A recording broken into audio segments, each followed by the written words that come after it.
안녕하십니까. 보고TV 여명입니다. 3월 16일 정오가 다가갑니다. 모두 건강하시고 행복하십시오. 몇 가지만 말씀드리겠습니다. 문재인과 윤석열 당선자의 회동이 급무산됐죠. 그죠? 윤석열 측이나 청와대 측이 하는 말은 이유는 못 밝히겠다. 일정을 다시 잡기로 했다. 신문에서는 어떻게 말을 합니까? 신구 권력의 정면 충돌이다 하는데 말이죠. 이거 이렇게 볼 게 아니죠. 응? 며칠 전부터 제가 방송을 했죠. 문재인은 근소한 차로 24만 표차를 졌기 때문에 문재인과 그 족속들은 결사 황전의 태세로 들어갔다.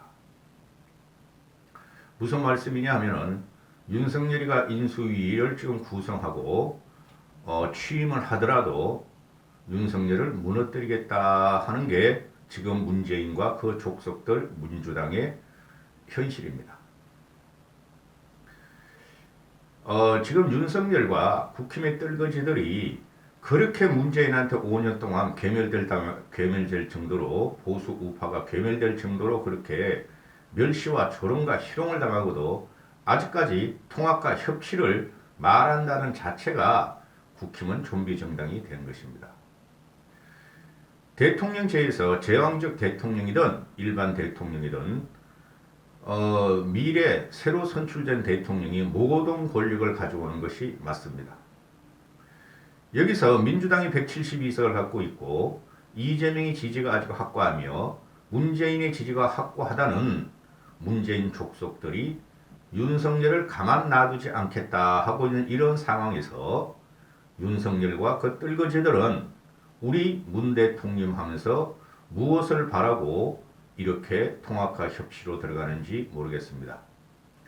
저쪽에서 결사항전이 들어오면은 이쪽에서는 결사 폐기라든가 결사 해체를 들고 나가는 것입니다. 인수위가 이제 막 시작됐고 여러분은 나중에 인수위 그 결말을 보시면 여러분이 기대한 것만큼 되지 않을 것입니다. 지금 표면적으로는 이명박 사면을 누가 하느냐 문제죠. 그 MB계가 주로 인수위에 가담을 하고 윤석열을 당선시키기 때문에 MB계는 윤석열한테 상처를 주지 않기 위해서 문재인 네가 잡아냈으니까 네가 MB를 사면하고 나가라 하는 것이고 문재인 쪽에서는 내가 잡아놓은 거 아니야. 나는 박근혜만 잡아놓으라 그랬어. 노무현을 죽인 놈 문재인은 노무현을 죽인 이명박은 윤석열이가 과잉 충성으로 잡아놓은 것이야 하는 논리가 성립되겠죠. 문재인을 아직도 모르나 국힘 사람들은. 그리고 윤석열은 우리 문 대통령하고 아직 문재인에 대한 애정이 있나 본데 자신을 서울지검장과 검찰총장으로 임명하고 박근혜 대통령 때 탄압당했던 자기를 구제해준 문재인의 선한 그 인격을 갖다 믿는다 본데 이래가지고 되는 게 아니에요. 정권이란 것과 권력이란 것은 잔혹한 것입니다. 지금 문재인과 그 족속들은 잔혹함을 윤석열이 취임하자마자 지방선거가 끝나면은 들고 일어날 것입니다. 지금부터 우리가 할 일은 문재인의 신적폐를 단죄할 기획을 해야 되며 도상 계획을 세워야 된다는 것이죠. 그 두 번째는 또 말씀드릴 게 나는 이해가 안 돼요. 소통이라는 것이 광화문으로 나온다 그래가지고 광화문의 정부 총사를 갖다가 광화문의 정부 총사를 대통령 집무실로 바꾼다 해가지고 대통령의 소통이 되는 것이 아니고 광화문 정부 총사가 지금 장소대 협소하고 경호 문제가 걸리고 있죠. 그죠? 그러니까 갑자기 용산으로 가겠다 하는 게 여기저기 신문에서 단독 윤석열 청와대는 용산으로 확정 이렇게 하는데 용산을 뭐 해가죠? 용산은 청와대보다 더 후미진 곳이 있고 그 경호의 안전상이 용산이 좋다는 거죠. 헬기 착륙장도 있고 요새화가 되어 있고 지하 벙커도 있고 그죠? 경호도 안전하고 또 옆에 육참 합참 공간들도 있으니 거기서 관저에서 갔으면 되고 그런 걸 왜 하는지 난 이해가 안 돼요. 국민하고 소통을 하고요. 제왕적 대통령을 타파하겠다 그러면은 청와대를 리모델링 하면 돼요. 일부를 개방하며 그 리모델링 하는데 내부 리모델링만 하면 되니까 뭐 한 6개월 걸리겠죠. 인원 투입하면은 그동안 잠시 정부 총합청사나 뭐 국방부 그렇게 안전하면 국정원으로 들어가지 국정원은 더 안전하겠죠. 그런 데 가서 있으면 될 것이고 지금 그 용산으로 들어가면은 그거는 청와대보다 더 후미지고 외곽 그 인적이 드문 곳이죠. 차단도 더 돼 있고 그죠? 거기 가서 무슨 소통을 하겠다는 거야? 문재인이가 광화문 시대에 이르러서 출퇴근길에 시민들과 소주 한 잔을 하겠다. 근데 문재인이라는 놈은 술도 못 처먹는 놈이야. 음식만 처먹 하는 놈이었어. 그럼 윤석열 같은 경우는 술 좋아하죠. 호사꾼이죠. 그러니 광화문에서 왔다 갔다 하면서 퇴근길에 시민들하고 어디서 술 한 잔 일주일에 한 번, 한 달에 한 번씩 먹으면은 야 소통 대통령이다, 서민 대통령이다, 국민의 노애환을 아는 대통령이다 하는 상징성이 있는 것이죠. 응? 근데 서울 용산의 국방부 건물로 들어가면은 거긴 더 외곽이 져 있어. 거기서 무슨 소통을 해? 그러면 술 마시려면 이태원으로 가야 되겠나? 이게 무슨 참사예요? 나 왜 이렇게 청와대 이전을 갖다가 고집하는지 모르겠어요. 그건 상징적인 게 불과해요. 청와대라는 것은 우리나라의 최고 핵심 권력이고 최고로 비밀스러운 것이 돼 있죠. 아니 백악관에 들어가려면 얼마나 힘든데? 여러분 백악관 앞에 가보셨어요? 그 백악관 앞에 잔디공원 있죠? 일반 시민공원 있죠? 거기서 백악관 아니고 백악관 아니고 대문 앞으로 들어가려면 엄청 힘들어요. 응? 우리나라가 청와대가 면적은 크고 그 안에서 모든 미략과 권력 투쟁이 일어나지만은 그걸 갖다가 꼭 정부총합청사나 국방부로 뺄 필요가 뭐가 있어요? 아니 국방부로 갈 거면 청와대 그대로 있으면 되죠? 뭐가 다르죠? 국방부하고 청와대하고? 이런 쇼잉은 그만해야 됩니다. 광화문에 정부총사를 안 들어가려면은 그만둬야죠. 청와대 리모델링 하면 돼요. 제가 처음부터 그랬죠. 그러니 좌파들은 또 일부 국민들은 건진법사가 시켰냐? 청와대가 터가 안 좋다 그랬다? 꾸역꾸역 청와대 안 들어가려는 이유가 뭐냐 하고 비아냥거리기 시작하죠. 김건희가 시켰냐? 기가 찬 일이 벌어지고 있어요. 결국은 국방부로 가더라도 그럼 국방부 건물은 국방부는 어디로 가?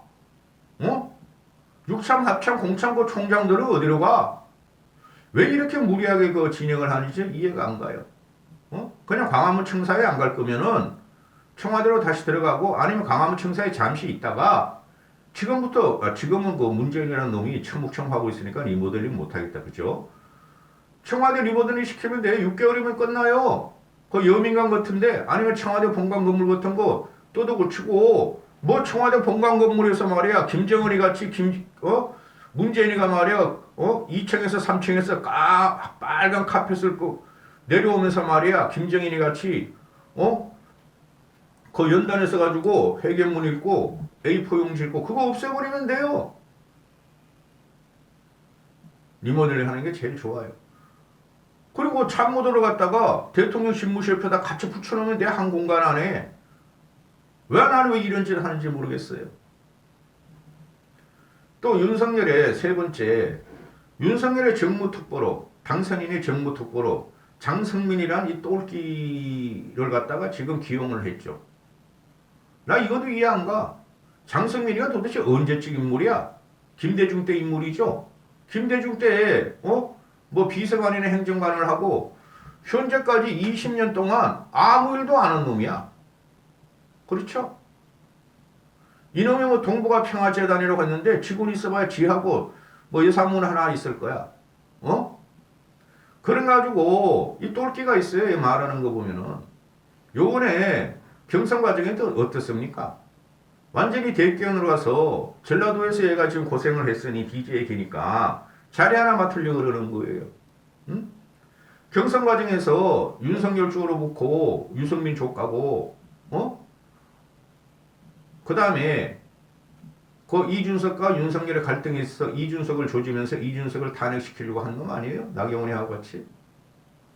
그러니까 쉽게 말해서 장성민이가 지금 신문에 나오고 인수위에서 발표하는 것은 1차 컷오프 탈락 이런 놈이 대선 후보로 나왔다는 게 난 기가 차. 1차 컷오프 후에 윤석열이가 윤 당선자가 장성민 특보에게 쓴소리를 요청해서 대통령 선거 기간에도 가감없이 조언을 듣고 소통을 했다. 그래서 쓴소리 특보로서 정무 특보로 기용을 했다. 이런 거 아니에요. 무슨 쓴소리를 했어? 얘가 대선 기간에 이야기하는 걸 보면 제가 간혹가다 언급을 했지만은 얘 똘끼가 있어가지고 얘가 관통한 대선이 뭐예요? 이재명이가 대선 후보로 되자 한 5개월 동안 이재명은 11월까지 말이자 쫓겨난다.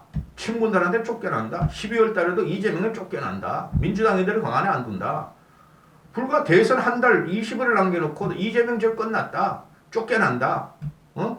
민주당과 문재인한테 쫓겨난다. 그런 놈 아니에요, 이놈이. 하나도 상황 판단을 못하고 현실 인식이 없고 예측도 못하는 놈이에요. 그거 하나 가지고 먹고 살았어.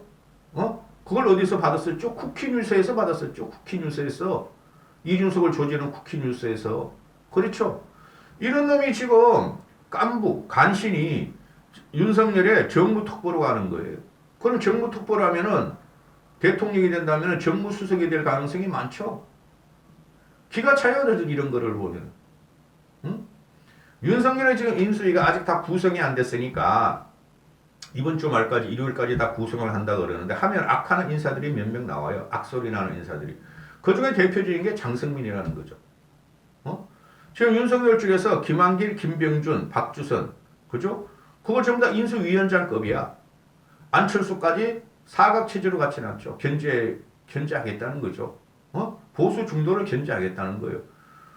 누가 김한길과 김병준을 보수 중도라 그래요? 좌파가 사회주의자죠. 장성민도 마찬가지입니다. 장성민은 그래도 일반 상식은 보수층이나 또는 중도층 맞아요. 왜 김대중이라는 사람이 보수층이에요. 원래 김대중이가. 그런데 말을 하는 것을 보면은 전혀 핀토도 안 맞고 너무나 엄청난 사실을 왜곡하고 비틀어요. 예측은 전혀 안 되고. 어떻게 하려고 그러는지는 이해가 안 갑니다. 이까지 찍겠습니다. 다음 영상은 강용석이가 뭐 경기도지사 출마한다고? 그러면 쓰레기를 갖다가 내가 또 한번 언급하겠습니다.